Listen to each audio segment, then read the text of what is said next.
Welcome to the KayaCast, the podcast for cannabis businesses looking to launch, grow, and scale their operations. So, Scott, when should somebody think about delivery?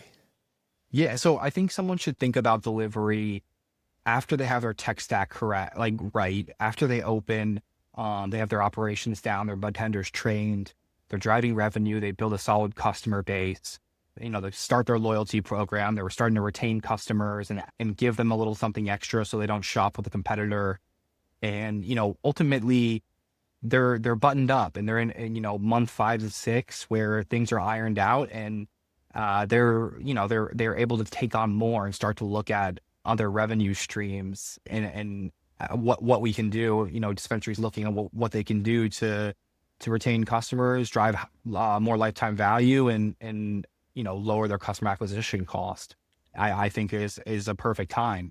And you can look at that from a revenue standpoint, right? You can look at it from a revenue standpoint where you can put a revenue mark on it where you generally know if you're doing about $1 million worth of business a month, you can generally, with minimal marketing, drive about 10 to 15 delivery orders a day, 80% being returning customers that have bought at least once at the store, and then around 20% new customers, our data shows, and with higher higher average order values of around $150 to $160 instead of, $95 in store. So you're making more money on the same ticket. So I think that it really goes back to that piece, what you're doing in store, how much revenue you're currently driving, and what's your ultimate goal as a business, right? We talked about this a little bit in our pre-podcast, but what's your ultimate goal? What are you trying to do? Because there's so many different avenues that these retailers can take, come out with their own products, do manufacturing, start cultivation, to get vertically integrated, to squeeze more margin and better unit economics out of their products, right? So there's so many routes these people can go. And with funding being tough in the cannabis space right now and money being limited, what are you going to tackle, right? And I think that all comes back to what's your end goal. Or is your goal just to build a couple stores and sell it? Where, someone like me, I'm more interested in the future of retail, and I use cannabis as just an entry point for that point of like, how can I create the best user experience possible? How can we create the shopping of tomorrow? And so, from my perspective, that's my end goal, and I'm working backwards, right? And I think the retailers need to do the same thing with what they're trying to accomplish. Got it. That's interesting.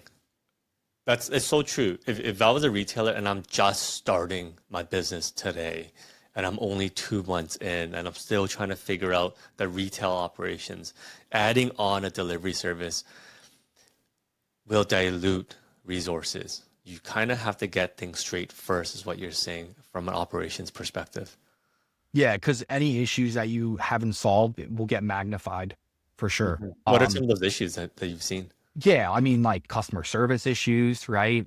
You're looking at tech stack when it comes to putting orders through, managing your inventory, the inventory flow, your AR and AP. You're looking at, and it's funny, Kaya push, like, there you go, your AR AP. And then you're looking at, a big major thing that will get messed up is your reconciliation. If you don't have that piece down, the way you reconcile on your orders on the POS and your e-com, and then, on your payment processor, that whole thing could get really ripped up and become pretty tricky. And, all these cannabis tech companies have their own quirks. They all have different issues, and everything's so new. So, that's one thing. And also the compliance aspect of it, the tracking for metric or BioTrack is another issue, making sure the compliance is straight. That's all that stuff is not in line, then delivery maybe is not the first thing you should think about. So once an operator has those things lined up, controls are good, there's baseline numbers, from your experience, what can they expect from delivery? What is that jump in sales on average? Yeah, I think that if you're doing pretty well, I think 50 to 100 grand, if you're doing $1 million a month, I think is realistic. So a 10% increase, really? I think so, yeah.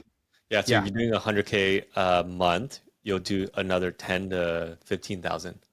I think roughly? so. I think so. And whether that comes from people that would shop at a competitor now shopping at you because you provide a great delivery service, or they're transferring from the black market or homegrown, or they're new customers in general, and they're new cannabis consumers because they don't like the stigma and they don't want to go to the store and be seen in the store. So I think, that just nailing that down would require a lot more in-depth analysis.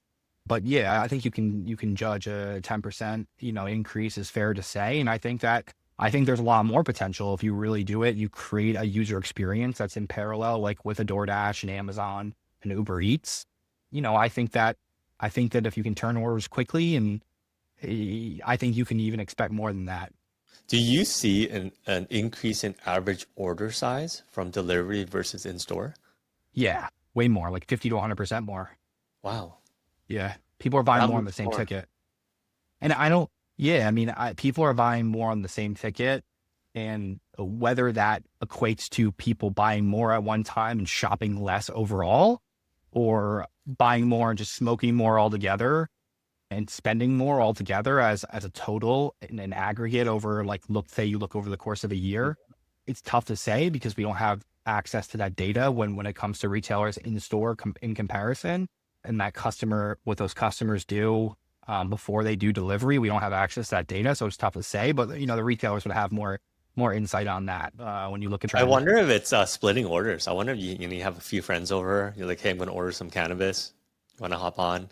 It's kind of like Yeah, ordering food. yeah, I wonder people, how yeah, much of that is that. yeah. I mean, or you just but perceive. I think a lot of it has to do with the perceived value of delivery. Like, you're getting an extra service, so okay, I'm going to spend a little bit more. And then some of the different dispensaries, we set a minimum where they get free delivery over a certain value. So people are spending like, oh, I'm going to add one more thing in my cart so I can get the free delivery. Mm. So that's another thing that helps too, another trick. But yeah, I think it's a combination of a bunch of different things. What is the economics of starting a delivery service? So let's say I'm a retailer. I do 100K a month. I'm going to expect top end maybe 15K more. I'll net 75, right? Low end, maybe I'll net 5. How much does it cost to actually start a delivery service so that, somebody can really work through the math on, okay, what is the risk reward here?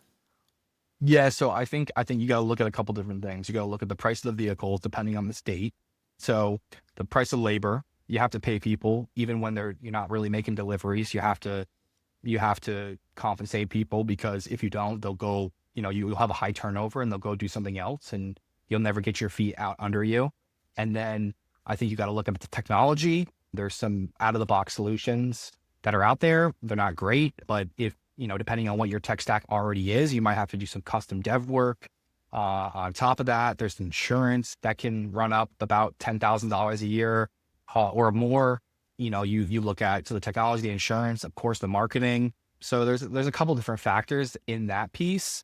Maintenance of Let's say we're talking vehicles. about New Jersey and then New York, two states that you operate in. If I wanted to start my own delivery service, what would you say the startup cost would be? I think you can budget for around 30, 40 grand. 30, 40 grand. Wow. Okay. Yeah. So 30, $40,000. So let's say it's $40,000 to make things simple. And if you net $4,000 a month, your payback period is 10 months, but that includes also the upfront risk involved.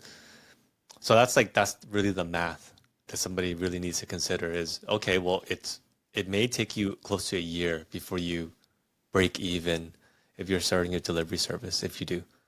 Yeah, it might take a year, and it might not be great. It might go downhill. You might not do a good job. There's a bunch of different factors, right? So there's no guarantee. Yeah, definitely. Well, it's risk and reward, right? Yeah. So what would it, what is, why should somebody consider a third party provider for the delivery? Well, I think you get the benefit with less. You still get some upside, not as much as if you did it on your own, but without as much downside, right? So it's a more plug and play solution, and you have someone like a Priscotty who can come in and understands the business and has been doing this for years and have seen what works and what doesn't work, adjusted their operations, their technology, and their product based on that. So you're getting the experience, which ultimately could take a long time to learn, and then could make your program fail before it even starts, right? So you're setting yourself up for more success, and I think you still get the upside long term, and you still get the offer, you still get that retention from the customers, offer them that service. You know, we have a white label solution. We call it, it's almost like a DaaS, like a delivery as a service, I call it. It's their customer base, their platform, our operations, our SOPs, our wherewithal, our technology on the back end for the delivery infrastructure. You know, so you get everything you need. It's a plug and play solution to, you know, retain customers. And then, you know, you also get a lead gen solution in the Priscotty virtual retailer that's going to help drive more sales that you might have not otherwise had. What's the typical cost per transaction on those two? For our services, we charge around 20% for the marketplace, for our lead gen marketplace, and then around 15% for the white label. What's the minimum order you guys have? 70. 70,000? Oh, sorry, No, $70. $70, yeah.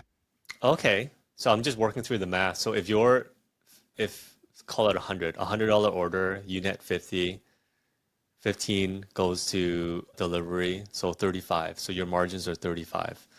But then again, 35, your labor cost in store is roughly 20%. So if you don't have to pay labor costs, so your delivery service covers the labor costs. So you're running on economies of scale, really. Yes. So we're able to, we're not just with the labor cost, but with the technology costs as well. And then the operations, the cost to run that. Yeah, absolutely. So we're able to spread that out across multiple different. So what if somebody asks you this, okay? Customer service. I am a stickler for customer service. That's why we never export our customer service or any. We want to control to make sure that we have control over providing exceptional customer experiences. When somebody relies on a third party, they kind of give away that control. So how does customer experience work? What are you looking for? And what happens when an order is, say, delivered late or maybe wrong?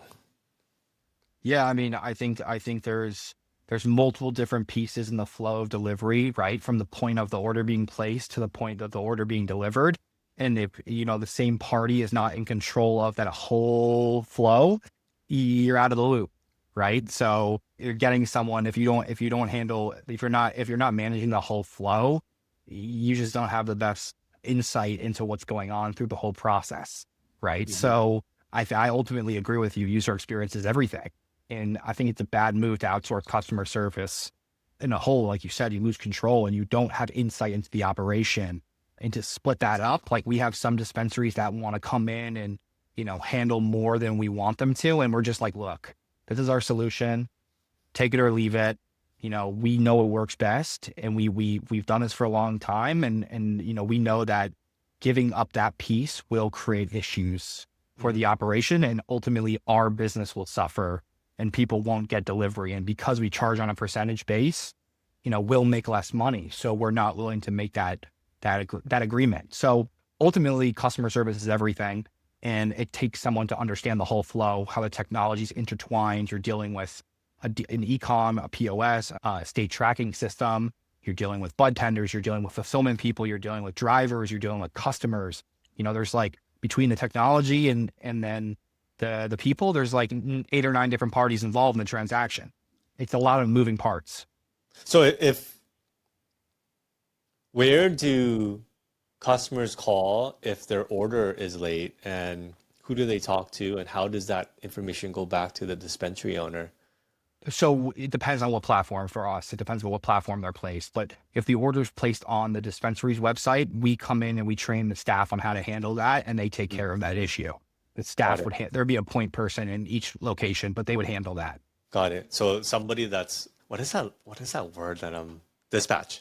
Not a dispatch person. Obviously, you know, you have your own dispatch, but somebody that understands where the driver is, can communicate with your team, and can be the liaison between the customer and you guys. Yeah, and we're actually about to launch like want like a better interactive business dashboard and portal where dispensary staff can see where the drivers are at all times. So location tracking. So having the Right. visibility into the operation, they still have that. They still have that transparency, even though it's you can say it's outsourced. So yeah, it understanding the flow, and there's so much going on. You really need to have the people that understand have been involved from start to finish. Got it. You know, that's interesting to me. It all really depends, in my opinion, on the volume. And when you're first starting off, you don't understand the volume. There's an upfront cost, and the service that you guys provide is 15%. So 15% in a dispensary, that goes to labor. If you're operating a very, very well-run dispensary, your labor cost will be 15% of sales. That's a very optimally ran operation for retail. Now, delivery may be different, but if I was to compare delivery in terms of labor costs compared to, say, for example, in store, and if it's consistent, then there may be something there. Obviously, you know, you can have a driver work in the dispensary. That's probably not optimal. That driver needs No. to be a driver. Like, what are you doing in the back? If you're not, Yeah. you need a full-time guy driving, right? So then that then breaks down to how much are you paying a driver? Probably say all in $30 or $25 or whatever the case may be with insurance. And then you just work up the math from there, right? How many orders I'm getting? What is the size of the order? What am I paying this person from a daily perspective?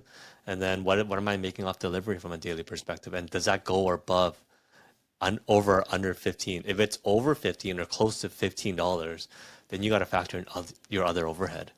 Yeah, absolutely. Yeah, I mean, we're trying to keep it cheap, like you said. You made an important point. The economies of scale. So in the future, like my goal is to make that as cheap as possible, and lower our costs to make that as cheap as possible. So for the our dispensary partners, we look at it almost like a courier fee, right? Like a FedEx fee. It's a flat fee when you go to the FedEx, right? So we're trying to get it there. And as we understand more about data, market trends, and see things and where things go, and how cannabis levels out, I mean, we'll be able to make those adjustments and make it more affordable for our customers, aka dispensary partners. It's only going to come down from there. But yeah, I Yeah. mean, I think you're right. I mean, when you look at it like that, that 15% you're giving to us is essentially that's what it would cost you in labor, let alone, let alone everything else involved in the transaction. Yeah, that's it at the end of the day, it becomes a numbers game. And I do agree with it really depends on the operator, guys. If you're listening and you're thinking about delivery and you're really you feel as though that there's a lot more to give and a lot more attention to give on the retail experience, then it may be a good partner to partner up with a solid delivery provider that can round out your services so you can focus on, your attention to where you need to in the business. Yeah, that's a great point. I think it really all comes down to what's your end goal. What's your end goal? What are you trying Yeah. to accomplish, right? Because that money could be used to go put down a down payment for a new location, and get a loan, and go buy a distressed asset, a distressed dispensary. So I think it really depends on what your ultimate goal is, and it's not just about the numbers and how many deliveries am I going to do, and is the does the mathematics make sense? But what's my end goal as an entrepreneur or a business owner? So Where if do I if a see? business owner was offering delivery through their own platform, so they're in control of their e-commerce, for example, right? It's Yeah, not you probably offer both. You probably offer dispensary owners, hey, off your platform or off our platform. Why wouldn't they, right? Why wouldn't they go on your platform? That's really a free lead gen, yeah, right? You're only charging 5% more for that. But you would still control your e-commerce side, which is important for a lot of people. yeah. They want to build their brand too, right? They want to build their brand too, which I say, yeah, that's great. You should do that. You should be building your brand, right? But again, I think I come from the e-commerce space before I was involved with Priscotty. I've done e-com for a while now, and I think that driving e-commerce sales, it's a different style of selling in business than a brick and mortar. So I think that leads to a whole nother problem. I think that the cannabis industry is facing when it comes to just like how things have played out when it comes to the different e-commerce companies, just these shitty iframes and people just throwing them up and thinking it's going to get sales. And then that's not the case. Running a DTC business and marketing in that fashion and the user experience that you have to give through that to retain customers is completely different than in store. So it's really like two separate businesses. And if you don't understand that, a lot of these dispensary owners too are starting a business from the first time, and they're trying to wrap their head around their in-store retail, starting delivery, maybe even if it doesn't make financial sense on paper, maybe it's not starting delivery using someone else, even if it doesn't make financial sense on paper, maybe it's not the most optimal thing to go do it yourself. Yeah. I've always thought about this idea, and this is probably not the best idea because it takes a lot of resources. And I do think that as a dispensary owner, you do have to really, really be hardcore on the Pareto principle, the 80-20 rule, and just really, really focus on the activities that generate 80% of your revenue, your income. But I feel like there's a market that's lost in our industry. And I talk about this a lot with other people, where everybody knows about the recreational industry, the rec market. Everybody knows about the medical market. We are all fighting for the same users, really. Yeah. But not a lot of owners, shops, and brands really focus on the health and wellness industry. And the health and wellness industry represents $70 billion, which is a lot more than the rec market today. So we're not talking about vitamins, but we're talking about gut health, right? CBG. We're talking about sleep, CBN. We're talking about focus and energy, TCV, inflammation. Everybody knows about that, CBD. What are your thoughts on having an e-commerce brand? And, regulation aside, you set up an e-commerce brand that's just health focused and you target those users online. I think there's there's definitely an avenue for it. I was involved more on the minor cannabinoid hemp derived side before I got involved in the recreational adult use cannabis. So it's kind of like my world. I always thought there was a market for it. I think that, and I think as more research comes out with cannabinoids as a whole, I think people are seeing that the benefits and how they can be used more on an isolation basis if you isolate them. And I think that's where the market is ultimately going, like issue targeted products, right? But I think right now they get lost. It gets lost in the whole getting high thing, right? Like I want to get high. So I think there's going to be a couple things that needed for that to happen. I think there's going to need to be product. I think there's going to need to be what's the right term I'm looking for? Innovation in product. And I think the consumer buying habits too, when you boil it down, like why am I really consuming cannabis? Is it to get high, or am I taking care of another issue, and can another product be better for this that's more targeted towards that because someone makes one now? Yeah. So I think there's always been a play for that. I've always liked that play, almost like I'd call it like almost like a virtual, it's a ghost telemed. If you look at ghost kitchen, but telemed, like almost like towards people, like more incorporating the whole person, their wellness. So I think there definitely is an aspect for that. Yeah, I wonder if regulations aside, guys, in the restaurant industry, you have ghost kitchens, right? A company can set up a ghost kitchen and they can set up 5 different brands, load it up onto Uber Eats, and now you're eating Mexican food, you're eating X food, you're eating whatever food, right? And it's all come from the same kitchen. Yeah. So they have the economies of scale and they're leveraging a platform like Uber Eats, which, we don't have in the cannabis industry. And Scott, I know that you're working towards that, right? Where they can then have distribution. There's not a lot of marketing to a consumer like me, entrepreneur, young family. I care about productivity. I'm not a recreational user, but, I take mushroom supplements. I take a slew of supplements to increase my energy and increase my focus. And I know that the cannabinoids that we're starting to see can really help with that. Yeah, absolutely. I think there just needs to be more research done and come out. And I think the federal regulation will allow for that too.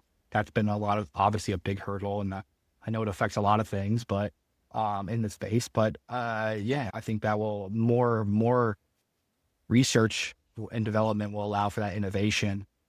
But I agree. I think there's a big market for that piece. I think that's where things are going. I think there's a couple brands doing it really well right now, I think, and have started doing it well. And I'd like to see where things go and progress. Scott, thank you so much for joining us today. You shed a lot of knowledge on deliveries, when somebody should think about deliveries. I agree with you. I think if you're first starting out, you probably want to get things settled first. And when you're assessing deliveries, it becomes an economics game, and it's definitely a lot cheaper to explore a third-party provider that has a good reputation. Yeah. So yeah, ultimately, to sum it up, I think get your operation correct. If you're a dispensary listening to this, get your operation correct. Get your budtenders trained. Make customers happy. Drive revenue. Build up a customer base. And then start to look at ways you can monetize. And then once you look at, start to look at other ways you can monetize, think about your end goal. What's my end goal? Like, where am I going with this? Is my goal to build 2 to 3 dispensaries and sell it? Or, what am I trying to accomplish? And I think that if you do that, you'll end up in the right space. Mm-hmm. Awesome. Well, we got to have you back on. You got to share with us the states that where are you live, by the way? New York. New York? Are you live in New Jersey too, right? Oh, sorry. No, I thought you meant where am I right now? Yeah, we're live in Jersey. Jersey? Yep. But do you deliver in New York too, or just Jersey? Not yet. We're not yet Jersey. I mean, not New York yet. We're focusing on Jersey right now. But New York should be coming maybe in the next 30 days. So we're working on some cool stuff. So, next time I'll be on, I'll have an update on that. But yeah, I think that's awesome. pretty soon. It's in the works. Where can our listeners find you? Add me on LinkedIn, Instagram, Scott_Prisco. And then, add me on LinkedIn. You can check out Priscotty, HQ, Twitter, Instagram. We post some great content. So yeah, any of those would work, and just shoot us a message if you want to chat, and, we can go from there. Or you can go on Priscotty.com for sure too. That's obviously, the website's obviously a good starting point. Awesome, Scott. Thank you so much for joining us. Yeah, no problem. Thank you so much for listening to this episode. I know what you're thinking. Did any of my budtenders win this week? Let's find out. This week's Budtender Spotlight goes to Howard Thompson III, who was nominated for being a hardworking person, always in a good mood, and constantly looking for projects to improve the business. Great job, Howard. If you'd like to nominate a budtender, please check out Kaya Push's Budtender Spotlight campaign. I'll see you guys next week. Thanks for listening to the KayaCast podcast. We hope you enjoyed the show. Don't forget to subscribe to our podcast in your favorite podcast app, or visit our website to access the full archive of episodes from the show.